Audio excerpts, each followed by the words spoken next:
¿Dónde caerá el Welcome Back Pack ET?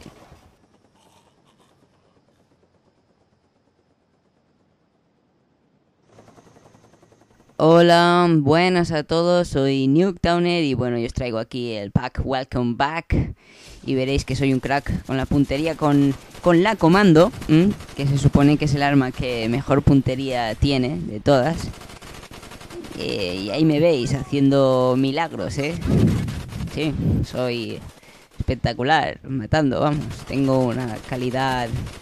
Pero lo raro es que esas partidas siempre las acabo en positivo, es extraño. Bueno, también soy un crack con el Napalm, sobre todo cuando hay U2, mato un mogollón, lo vais a ver ahora, cuánta gente he matado.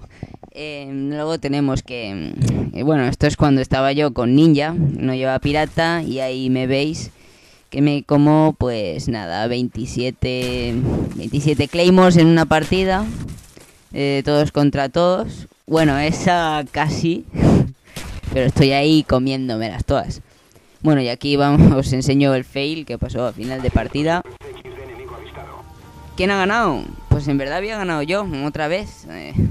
Haciendo buenas partidas, muriendo mucho, pero realmente no lo puso, solo salían números. Y bueno, también es esto que hay veces que me saco el Blackbeard, pero sabéis, yo soy muy malo, que el Blackbeard, ya os lo digo, me lo habré sacado 3 veces en eso. Bueno, ahí veis eso que es un poco extraño, ¿no?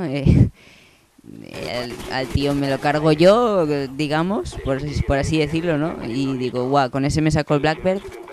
Digo, con este me saco el Blackbeard, voy a quitarme la Claymore de encima, pero el tío este se pone también al lado de la Claymore y muere él. Y yo no lo puedo matar, pero menos mal que había ahí un campero ahí en el tejado aquel y me puse a sacar el Blackbeard, que como veis ahora, los ponen ahora los C4. Y bueno, ahora viene la mejor parte del pack, vamos, que vendría a ser el número 1, sería ahí, está mi ID, ahí lo tenéis, Lud 1909-2009, ¿vale? Tenéis, o sea, podéis agregarme, pero tenéis que enviarme un privado antes para saber quién sois y me ponéis vuestro ID para así saber que os puedo agregar perfectamente, ¿vale? Y nada, pues eso, lo que veis ahí es lo mejor y lo mejor de todo del Welcome Back y ya está. Me gusta, favoritos y suscribíos, comentad, hasta luego.